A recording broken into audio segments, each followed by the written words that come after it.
2025년 2월 19일 복음의 장벽을 허물다 라는 제목을 가지고 1절부터 23절 각 절을 함께 나누면서 하나님께서 우리에게 어떠한 은혜를 허락하시는지, 또 우리는 우리 마음 가운데 어떠한 마음을 담아야 할지 하나님의 은혜를 구해 보겠습니다.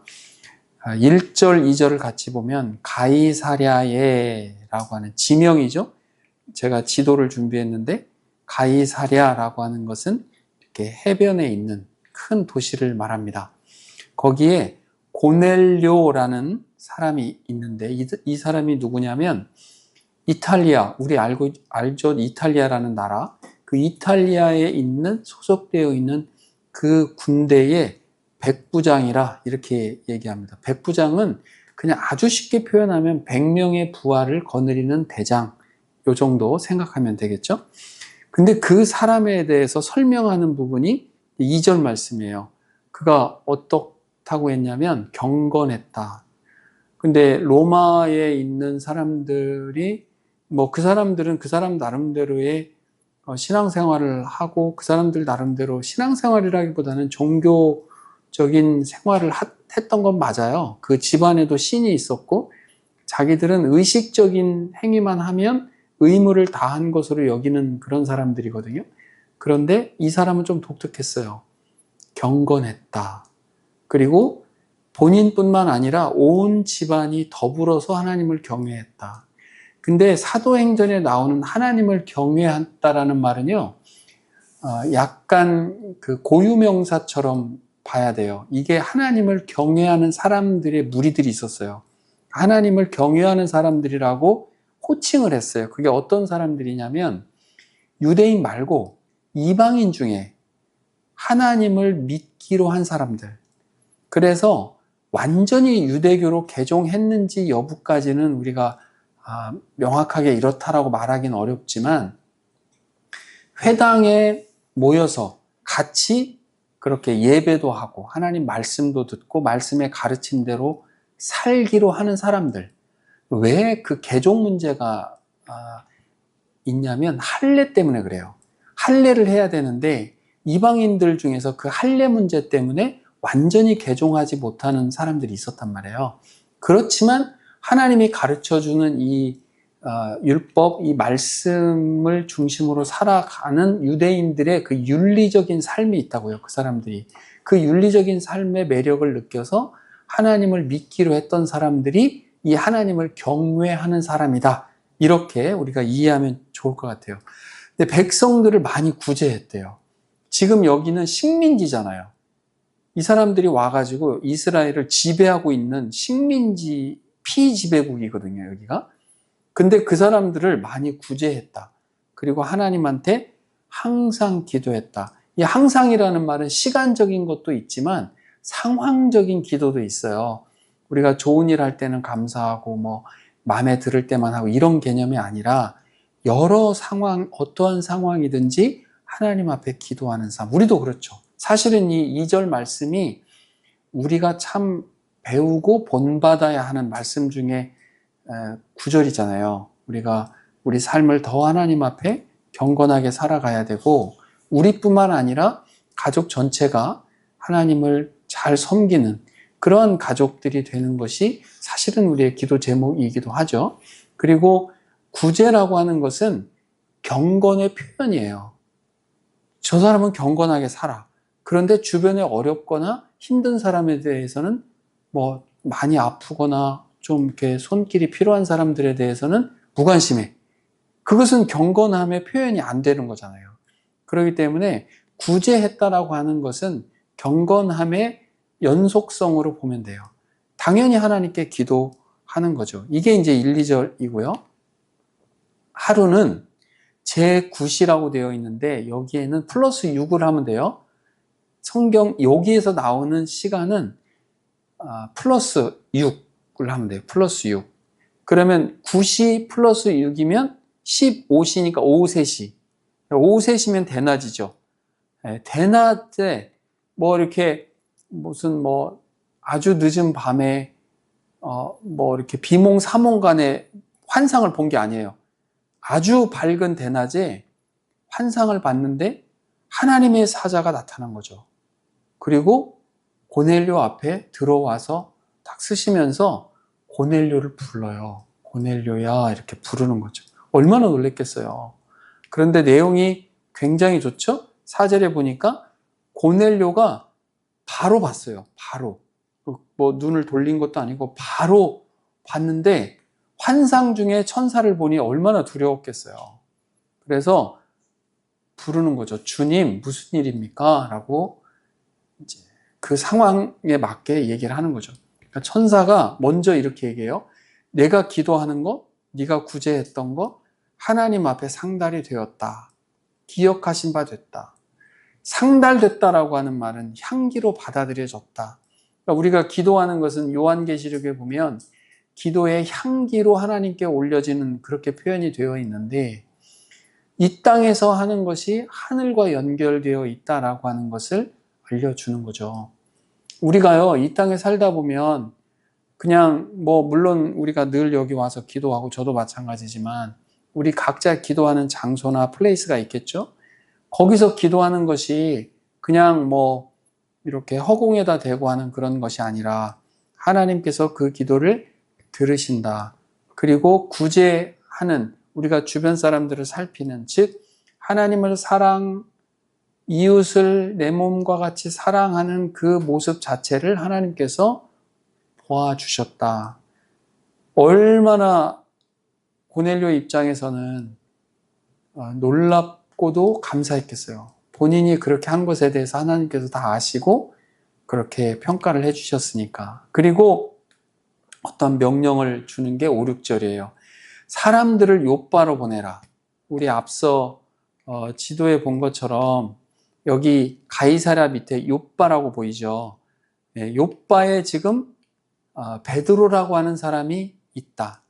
그런데 그 사람이 히브리 이름으로는 시몬이고 또 예수님께서 베드로라고 하는 별도의 이름을 지어줬잖아요. 그래서 베드로라는 사람이 있는데 그 사람을 청해라. 어디로 청해라? 자기 집으로 청해라. 그가 지금 어디에 있냐면 무두장이 시몬의 집에 있다. 무두장이는 죽은 짐승의 가죽을 가지고 어떠한 사업을 하는 그런 것을 무두장이라고 했는데 시몬이라는 사람이 있다. 그리고 이 사체에 붙어있는 가죽을 처리하는 일에는 많은 양의 물이 필요했기 때문에 이것은 늘 해변에 있는 곳에서 이러한 일들이 이루어진 것이죠. 자, 그리고 7, 8절에 그러면서 천사가 떠났어요. 그러니까 고넬료가 하인 2명을 부르고 부하 가운데 경건한 사람 한 사람을 불렀죠. 그리고 방금 고넬료가 겪었던 일을 다 설명해주고 욥바로 보냅니다. 지금 이게 몇 시라고 그랬죠? 오후 3시.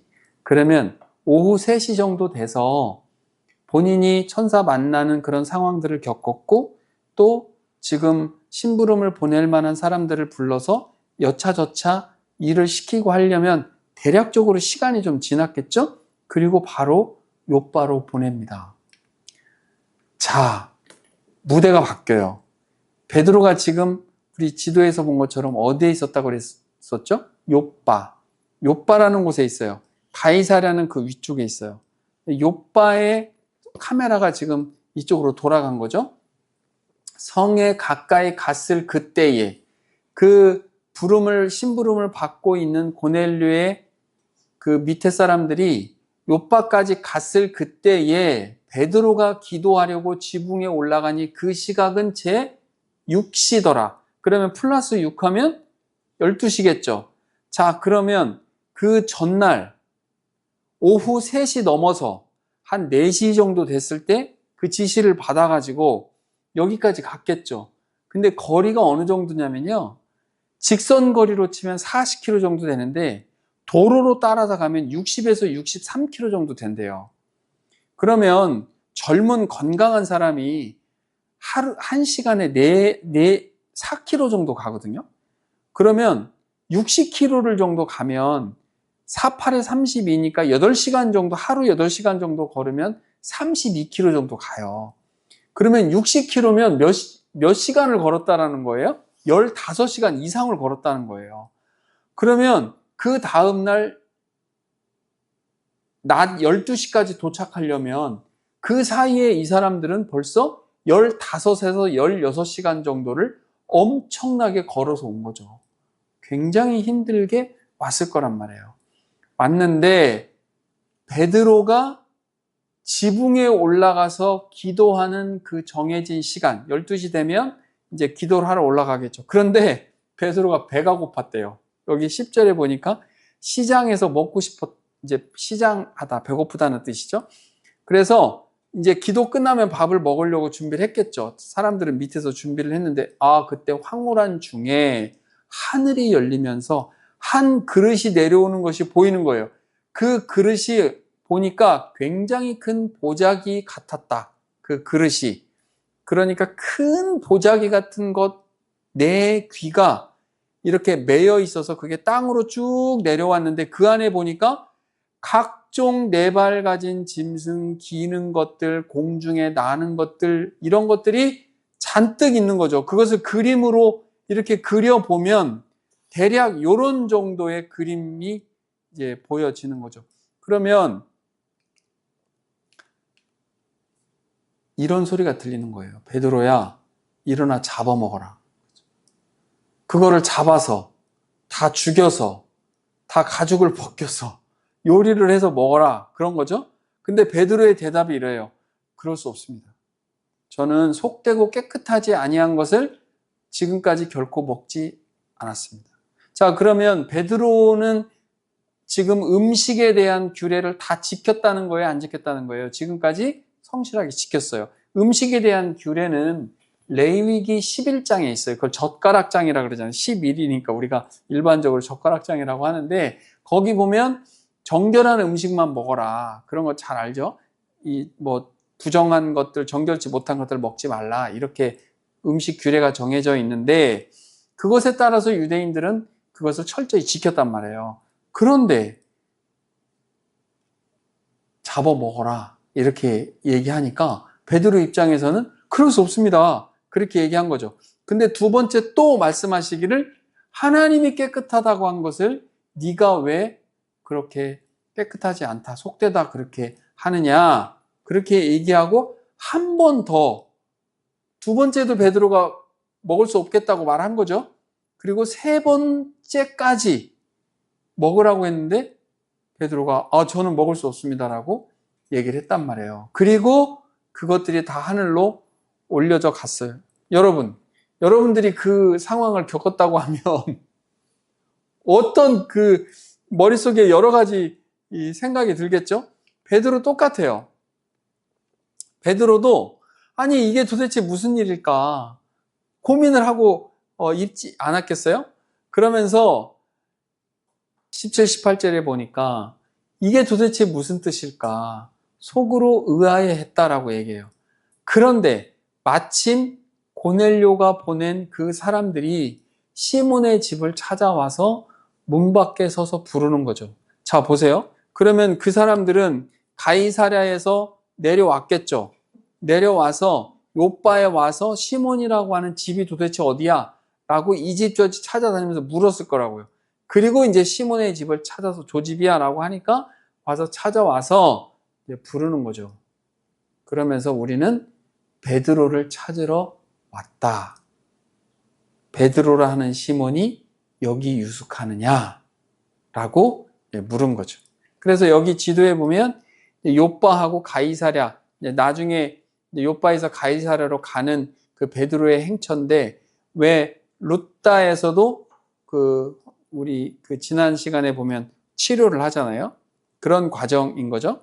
그리고 요빠에서 이제 가이사랴로 가는 그런 과정이죠. 19, 20절에 보니까 베드로가 그 환상에 대해 생각할 때 성령께서 그에게 말씀하시되 두 사람이 너를 찾으니 일어나 내려가 의심하지 말고 함께 가라. 내가 그들을 보내었느니라 하시니 그렇다면 하나님께서 깨끗하다라고 하셨던 그것이 이제는 우리가 영적으로 생각해 볼 수 있는 거죠. 실제적으로는 먹는 음식물을 가지고 정결하다, 정결하지 못하다라고 구분을 지었었는데 이것을 이제는 사람으로 가져와 보면 이스라엘 사람들 스스로는 유대인들은 부정한 사람들, 정결하지 못한 사람들이라고 취급했단 말이에요. 그래서 이방인을 개라고 불렀잖아요. 개라고 불렀어요. 예, 이방인들은 하나님의 선택받은 사람들이 아니기 때문에 이방인들에 대해서는 말도 섞지도 않았어요. 그 사람들이랑 같이 음식 먹는 것? 그건 말도 안 되는 얘기예요. 완전히 철저하게 경계를 딱 지었고 장막을 가지고 있었었는데 하나님께서 그 사람들을 정결하게 했다면 우리가 무슨 근거로 그 사람들을 부정하다라고 할 수 있겠는가? 이 의미를 사실은 베드로가 받아들이는 그 과정인 거죠. 자, 그렇다면 오늘 설교 제목도 그렇지만 그 장벽을 허물어가는 그런 복음의 확장 개념인데 어떠한 것 두 가지가 지금 깨지는 거죠. 하나는 음식에 대한 규례. 그게 식탁 교제거든요. 서로 하나님을 믿고 같은 음식을 먹지 않는 사람들하고는요, 식탁을 같이 하지 않았어요.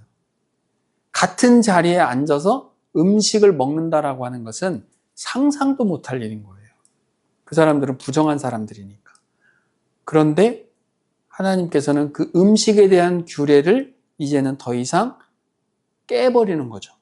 깨면서 동시에 우리가 복음이 들어가야 되는 대상이 스스로 울타리를 쳐서 누구는 안 되고 누구는 되고 이렇게 할 수 없다는 거죠.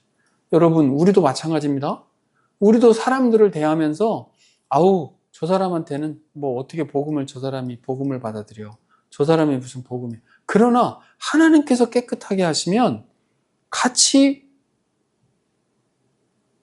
예배 공동체에서 같이 식사도 같이 하고 예배도 같이 드리고 그런 공동체로 함께 할 수 있는 거예요. 우리가 뭐 나름대로 우리 스스로 기준을 정해가지고 저 사람은 되고 저 사람은 뭐 안 될 거야 뭐 이렇게 하는 것은 하나님께서 만약에 우리에게 허락하신 거라면 우리는 큰 이 복음을 막는 그런 일을 하는 거겠죠. 자, 21절부터 23절인데 베드로가 내려가 그 사람들을 보고 이르되 내가 곧 너희가 찾는 그 베드로, 그 시몬이다. 근데 무슨 일로 왔지? 라고 물을 수밖에 없겠죠. 그러니까 22절에서 고넬료에 대해서 다시 한번 얘기해요. 이 고넬료가 보내서 왔어. 우리는 고넬료가 보내서 왔는데 그 가이사랴라고 하는 도시에 있는 이 백부장 고넬료는 의인이야. 자기들이 볼 때는 정말 의로운 사람이다. 좋은 사람이었다. 그리고 하나님을 경외하는 사람이고 그 유대에 있는 사는 사람들이 다 이 백부장을 칭찬한다. 우리 여러분 마태복음 8장을 보다 보면 백부장이 주님에게 칭찬받는 장면 나오잖아요. 그 백부장은 이 가이사랴가 아니라 갈릴리 지역의 가버나움에 있는 백부장이에요. 우리 지도를 보면 여기 갈릴리 지역이 있고요. 여기에 가버나움이라고 맨 위쪽에 보이죠. 가버나움이라고 하는 글씨. 여기는 갈릴리 지역에 붙어있는 매우 큰 도시였고 거기에 있는 백부장이었고 지금 사도행전에서 이야기하는 가이사랴는 여기는 헬라인들이 많이 살았어요. 유대인들이 주로 이루어서 살았던 것이 아니라 새로 만든 도시인데 여기는 헬라인들이 많았고 여기에 주둔하고 있었던 그 백부장을 얘기합니다. 그래서 그 백부장이 이런 사람입니다라고 그 밑에 있는 사람들이 자기의 상관에 대해서 진심 어리게 이렇게 칭찬을 하고 있는 거죠. 그러면서 거룩한 천사가 지시를 해서 당신을 청하라고 했다. 뭐 때문에? 들을 메시지가 있다. 이게 핵심이죠. 말을 들으려 하느니라. 당신이 와서 뭔가 전할 메시지가 있다. 뭐겠어요? 복음이겠죠. 예, 그거 하려고 한다. 우리가 누군가에게 복음을 듣고 싶어서 만난다라고 하는 것은 이 정말 귀한 일인 거예요, 사실은. 그 어떠한 이야기도 많이 있지만 성경에 대한 거, 복음에 대한 거, 그것은 우리를 영적으로 훨씬 더 탄탄하게 하는 거기 때문에 그렇습니다. 그래서 이 얘기를 전했을 때 베드로가 불러들여 뭐 했다고요? 유숙했다고. 지금 이 사람들 지쳐 있었겠죠. 밤새 그 먼 거리를 왔었단 말이에요. 그리고 지금 다시 출발해서 가기에는 중간에 또 너무 힘들어요. 그러니까 아마도 유숙하게 했다. 근데 여기에는 놀라움이 있어요. 유숙한다라고 하는 말은 이방인이 지금 유대인 집으로 들어온다는 거예요. 이건 불가능한 거예요. 이거는. 아까 앞서 얘기했던 것처럼 장벽이 너무 강하기 때문에 이방인을 감히 유대인 집으로 들인다? 이것은 정말 엄청난 결단인 거죠. 이건 사실 어떻게 보면 신앙의 결단이기도 해요. 왜냐하면 많은 유대인들은 이 모습을 보면서 오해할 테니까 저 사람이 율법을 또 어기는 정말 해서는 안 될 일을 하고 있구나라고 생각할 수 있으니까요. 그럼에도 불구하고 베드로는 담대하게 그 사람들을 집으로 불러들였고 함께 유숙하면서 아마 식사도 같이 하고 이런저런 예수님에 대한 그 복음에 대한 이야기들을 좀 나누지 않았을까? 그렇게 우리는 생각할 수 있는 것이죠. 오늘은 말씀을 여기까지 보면서 우리가 좀 생각해 볼 수 있는 것들이 그런 거죠. 우리가 하나님의 은혜로 우리는 어떻게 보면 다 이방인들이잖아요. 우리 이방인들에게까지 이 복음의 장막이 확장되지 않았더라면 사실은 우리는 복음을 접할 수 없었고 또 우리에게 복음을 전해주신 그런 선교사님들, 그런 귀한 분들의 사역이 없다면 사실은 우리는 복음을 접할 수 없었겠죠. 그리고 성경도 마찬가지예요.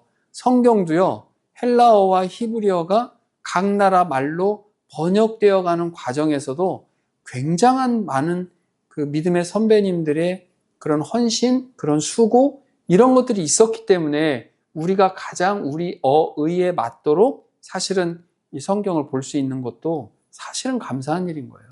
그래서 우리에게까지 지금 복음이 왔고 우리는 거기에서 우리가 뭔데 그 복음을 우리 스스로 재단해가지고 누구에게는 복음을 전해주고 누구에게는 아예 아닌 것 같아 라고 우리 스스로 그렇게 장벽을 칠 필요 없다. 우리는 모든 사람들에게 하나님께서 허락하셨으면 우리가 감히 평가할 수 없는 거예요. 그래서 복음 같이 전하고 또 함께 예배할 수 있고 그 사람들이 복음 안에서 또 하나님의 자녀로 거듭나는 그런 귀한 복들을 사실은 우리는 통로처럼 계속 흘러 보내야 되는 그런 사명이 우리들에게 있는 것이죠. 그래서요, 정말 가능하면 분위기가 조금 어색해진다 하더라도 예수 그리스도를 소개하고 함께 예배할 수 있도록 초청하는 것은 가장 선한 일입니다. 하나님 보시기 기쁜 일이고요. 그래서 그 일에 우리가 좀 더 마음을 내어서 쓰고 우리가 공동체를 더 탄탄하게 하고 구원받는 자의 수가 더 많아지는 하나님 나라가 확장되는 그 일 위에 더 사용이 되는 저와 여러분 그리고 우리 은혜의 열매 교회가 다 되시기를 주님의 이름으로 축원합니다.